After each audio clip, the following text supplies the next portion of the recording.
Assalamualaikum warahmatullahi wabarakatuh. Selamat pagi teman-teman. Pada pertemuan kali ini, kami dari kelompok 2 dengan anggota Nufi Wahda Maulidia dan Putri Vidyaningrum akan menyampaikan materi mal zakawi dalam mata kuliah Tata Kelola Zakat, Infak, Sedekah, dan Wakaf. Silahkan teman-teman menyimak materi berikut ini. Di sini saya Nufi Wahda Maulidia dengan NIM 4011901139 akan menyampaikan materi yang pertama, yaitu tentang ketentuan harta yang wajib dizakati. Pada masa Rasulullah itu beliau hanya memungut zakat dari 4 macam harta, diantaranya yaitu ternak, uang itu dalam rupa emas dan perak, barang dagangan, serta tanaman dan buah-buahan. Nah, adapun harta yang wajib dizakati, ketentuannya adalah yang pertama yaitu milik penuh. Kekayaan itu pada dasarnya adalah milik Allah, dan kita sebagai umat manusia hanya dititipi kekayaan oleh Allah Subhanahu wa Ta'ala. Tentang istilah milik penuh, maksudnya adalah bahwa kekayaan itu harus berada di bawah kontrol dan di dalam kekuasaan orang yang memilikinya. Oleh karena itu, seorang tidak wajib zakat apabila barang yang dibelinya belum sampai pada tangannya. Begitu pula apabila ada orang yang dirampok atau hartanya diselewengkan, dan jika itu belum kembali ke pemiliknya, maka tidak wajib dizakati. Selanjutnya untuk musafir juga masuk ke dalam kategori hartanya tidak wajib dizakati. Yang kedua yaitu cukup senisab. Maksudnya senisab sebagaimana nisab ini menjadi tolak ukur suatu harta wajib dizakati atau tidak wajib dizakati. Pada dasarnya, batasan orang berkecukupan berbeda-beda. Bisa saja orang yang hidup sederhana ternyata memiliki banyak harta, atau malah sebaliknya. Oleh karena itu, diperlukan batasan agar harta tersebut dinyatakan cukup untuk dizakatkan. Yang ketiga yaitu berkembang. Artinya harta orang itu berkembang baik secara alami berdasarkan sunatullah maupun bertambah karena ikhtiar atau usaha manusia. Nah, yang dimaksud dengan harta produktif. Harta produktif adalah harta yang berkembang baik secara konkret atau tidak. Secara konkret itu melalui pengembangan usaha, perdagangan, saham, dan lain-lain. Kalau melalui tangan sendiri, sedangkan tidak konkret yaitu harta tersebut berpotensi untuk berkembang. Hal ini sesuai makna zakat itu sendiri yang berarti berkembang. Yang keempat yaitu melebihi kebutuhan pokok. Artinya harta yang dimiliki oleh seseorang itu melebihi kebutuhan pokok yang diperlukan bagi diri sendiri dan keluarganya bagi hidup yang wajar sebagai manusia. Yang kelima yaitu bersih dari hutang. Pemilik sempurna yang kita jadikan persyaratan wajib zakat dan sudah bebas dari hutang. Apabila pemiliknya mempunyai hutang yang menghabiskan dan mengurangi jumlah senisab ini, zakatnya itu menjadi tidak wajib, kecuali bagi sebagian ulama fikih, terutama tentang kekayaan yang berkaitan dengan kekayaan tunai. Sebab perbedaan pendapat mereka dalam cara pembayaran zakat, pandangan zakat, dan perbedaan pendapat mereka tentang hal itu. Jadi harta yang dimiliki oleh seorang itu bersih dari hutang, baik hutang kepada Allah. Hutang kepada Allah itu dalam bentuk nazar atau wasiat. Nah, dalam Islam seseorang yang memiliki banyak hutang disebut gharim, dan orang-orang yang menyandang gelar gharim ini berhak menerima zakat. Yang keenam yaitu mencapai haul. Artinya harta tersebut harus mencapai waktu tertentu pengeluaran zakat. Biasanya 1 tahun atau 12 bulan Qamariyah atau setiap kali setelah menuai. Nah, harta yang disyaratkan cukup setahun dimilikinya nisabnya adalah binatang, emas, binatang ternak, emas dan perak, dan binatang perniagaan. Sedangkan harta yang tidak disyaratkan haul setiap tahun adalah tumbuh-tumbuhan ketika menuai dan barang temuan ketika ditemukan. Materi selanjutnya yaitu mengenai macam-macam mal zakawi dalam wacana klasik dan kontemporer. Langsung saja yang pertama yaitu zakat nukut dalam konteks klasik. Nukut itu disebut juga sebagai mata uang. Nah, para fuqaha sepakat bahwa nukut itu wajib dikeluarkan zakatnya, baik berupa potongan, yang diacak, yang berbentuk bejana, maupun perhiasan. Nah, apabila seseorang mempunyai harta, maka yang dikeluarkannya yaitu 2,5%. Dengan demikian, contohnya jika seseorang mempunyai 200 dirham dan telah mencapai masa haul, maka yang dikeluarkannya adalah 5 dirham. Yang kedua yaitu zakat barang tambang dan temuan dalam konteks klasik. Barang tambang atau yang dengan istilah ma'din menurut mazhab Hanafi dan Maliki, zakatnya adalah 1/5. Sedangkan menurut mazhab Syafi'i dan Hambali, zakatnya adalah 1/40. Untuk barang temuan sendiri atau yang biasa disebut dengan rikas, semua ulama berpendapat bahwa zakatnya adalah 1/5. Nomor 3 yakni zakat harta perdagangan dalam konteks kontemporer. Dalam harta perdagangan ini ada makna sendiri, yaitu ialah bentuk jamak dari kata arad yang artinya harta dunia yang tidak kekal. Nah, arad sendiri itu bisa juga dipandang sebagai bentuk jamak dari kata arad, artinya barang selain emas dan perak, baik berupa benda-benda, rumah tempat tinggal, jenis-jenis binatang, dan yang lainnya. Nah, termasuk kategori ini menurut mazhab Syafi'i, menurut mazhab Maliki ialah perhiasan yang diperdagangkan. Jadi misalnya rumah yang diperjualbelikan oleh pemiliknya hukumnya sama dengan barang-barang perdagangan. Adapun rumah yang didiami atau yang ditinggali oleh pemiliknya atau dijadikan sebagai tempat kerja, misalnya seperti home industry itu seperti tempat dagang atau tempat perusahaan, itu tidak wajib dizakati. Yang keempat yakni hasil pertanian. Hasil pertanian dalam konteks kontemporer. Hasil pertanian itu banyak sekali ya teman-teman, ada dalam berupa tumbuh-tumbuhan atau tanaman yang bernilai ekonomis seperti biji-bijian, umbi-umbian, sayur, buah-buahan. Nah, semua ulama mazhab sepakat bahwa jumlah yang wajib dikeluarkan dalam zakat tanaman atau dalam zakat pertanian adalah 10% jika tanamannya disiram air hujan atau air sungai. Akan tetapi jika dari air irigasi atau air yang didapat dengan cara membayar, maka zakatnya cukup 5% saja. Yang kelima yaitu binatang ternak dalam konteks klasik. Binatang ternak itu adalah contohnya unta, sapi, kambing. Nah, yang dimaksud dengan binatang ternak ini adalah bukan hewan liar. Menurut mazhab Syafi'i, binatang ternak dari hasil perkawinan silang antara yang sudah jinak dan masih liar itu tidak ada zakatnya. Sedangkan menurut Hambali, binatang hasil perkawinan silang itu wajib dizakati karena status binatang itu sama dengan binatang dari hasil perkawinan silang antara yang makannya didapat dari merumput sendiri dan binatang yang rumputnya diupayakan atau dibiayai oleh pemiliknya. Sedangkan mazhab Hanafi mengatakan jika induk binatang itu jinak, maka binatang itu harus dikeluarkan zakatnya jika telah sampai nisabnya. Dan bila induknya liar, maka wajib dizakati. Tetap wajib dizakati karena anak binatang itu mengikuti induknya.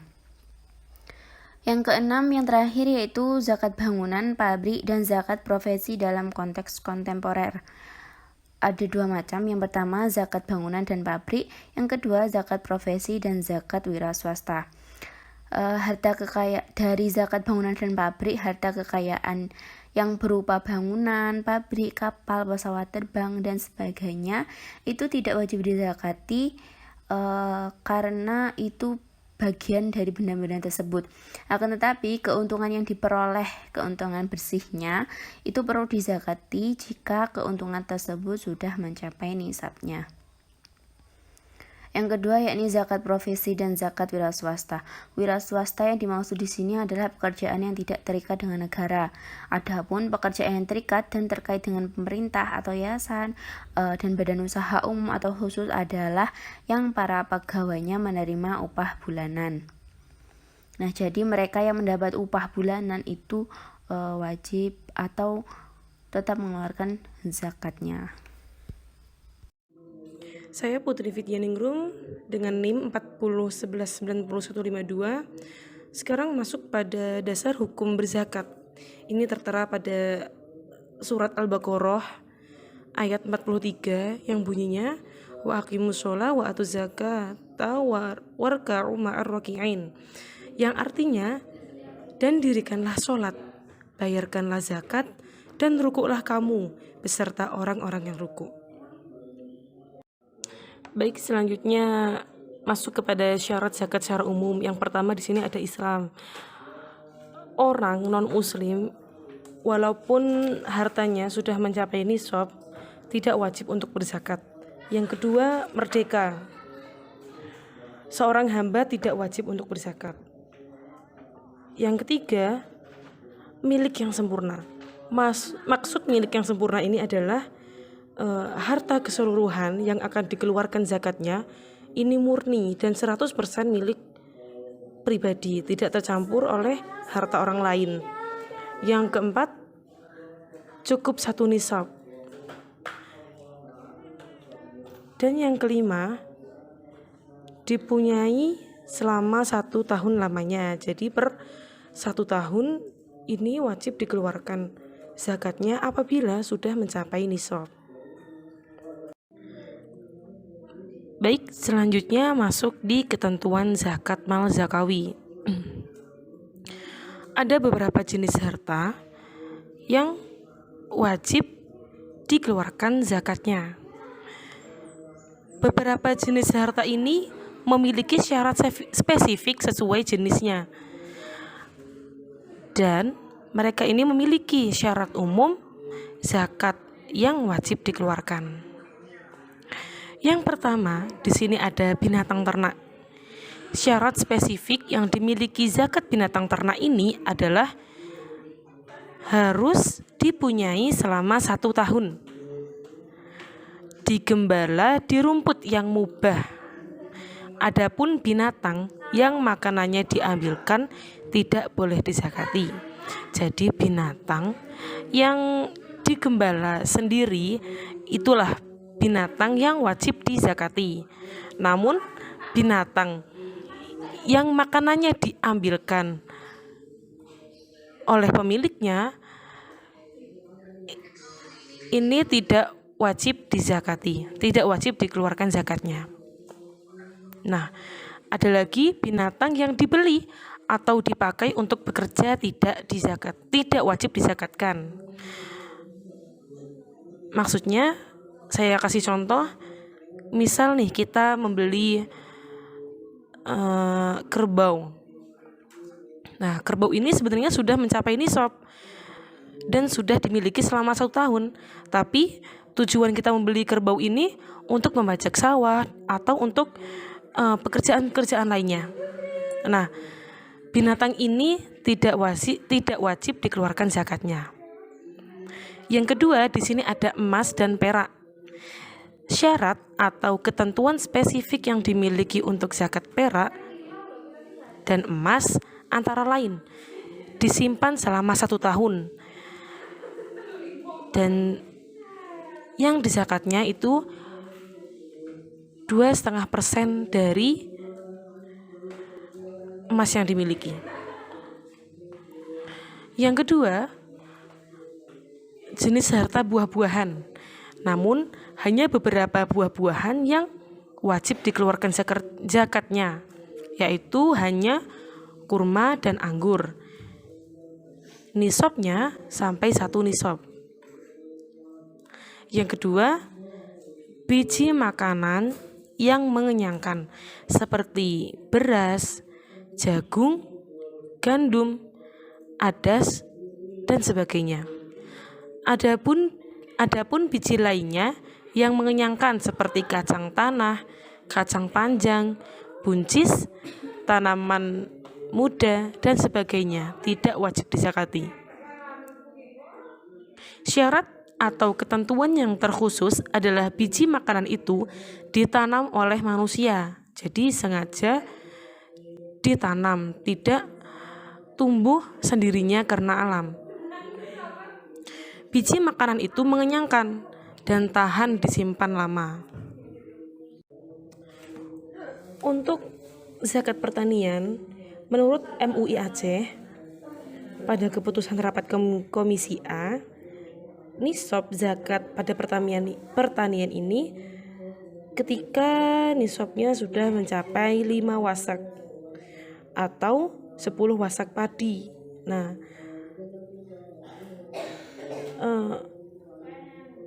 ketentuan ini juga dikiaskan pada zakat harta jenis jasa. Selanjutnya pada perdagangan. Untuk zakat perdagangan ini ketika sudah sampai 1 nisab, zakat yang dikeluarkan sama seperti pada zakat emas dan perak, yaitu 2,5%. Ada 2 ulama fuqaha yang berpendapat pada zakat mal zakawi kontemporer. Yang pertama di sini ada Afif Abdullah Fattah At-Tabrahah, menyatakan bahwa aturan dalam Islam itu bukan hanya sekedar berdasarkan pada keadilan bagi seluruh umat manusia, akan tetapi sejalan dengan kemaslahatan dan kebutuhan hidup manusia sepanjang zaman dan keadaan, walaupun zaman itu berbeda dari waktu ke waktu, dengan prinsip menggunakan kias, prinsip umum fikih Islam. Yang kedua di sini ada Qardawi dengan karyanya Fikih Zakat, menyatakan bahwa mensikapi perkembangan perekonomian yang begitu pesatnya, diharapkan adanya beberapa syarat yang harus dipenuhi oleh para pengelola zakat, khususnya lembaga-lembaga yang berpedoman pada kaidah perluasan cakupan harta yang dizakati, sekalipun tidak ada nas yang disepakati oleh syariah, akan tetapi berpedoman pada dalil yang umum. Maksudnya masalah-masalah baru yang timbul di zaman modern, dan masalah ini belum ada pada zaman Nabi dan belum ada ketentuan sesuai syariah. Nah, cara penyelesaiannya tentang pengeluaran zakatnya ini dikiaskan pada ketentuan-ketentuan sebelumnya dengan dasar yaitu keadilan bagi seluruh umat manusia dan sejalan dengan kemaslahatan kehidupan hidup manusia. Seperti itu. Demi menyetarakan zakat, menyelesaikan masalah-masalah mengenai keluarnya zakat pada zaman modern ini, Qardawi membagi kategori zakat menjadi 9 kategori. Yang pertama, binatang ternak. Kedua, emas dan perak meskipun meliputi uang. Yang ketiga, zakat kekayaan dagang. Yang keempat, hasil pertanian meliputi tanah pertanian. Zakat madu dan produk hewani, zakat barang tambang dan hasil laut, zakat investasi, pabrik, gedung, dan lain sebagainya, zakat pencarian jasa dan profesi, dan yang terakhir, zakat obligasi. Beberapa kategori yang ada di sini muncul karena permasalahan di era modern yang belum ada pada zaman dahulu. Nah, kenapa bisa dikategorikan ditambah seperti ini? Seperti yang saya terangkan tadi, ya ini dikiaskan dari syariat-syariat sebelumnya yang tujuannya memunculkan kemaslahat bagi umat. Ilmu pengetahuan tanpa agama lumpuh, dan agama tanpa ilmu pengetahuan itu buta. Albert Einstein. Baik teman-teman, itulah tadi materi yang disampaikan dari kelompok 2. Terima kasih atas perhatian yang teman-teman berikan. Apabila ada yang kurang paham, mari kita diskusikan bersama dalam kelas. Terima kasih atas perhatiannya. Apabila ada kekurangan, kami mohon maaf yang sebesar-besarnya. Wassalamualaikum warahmatullahi wabarakatuh.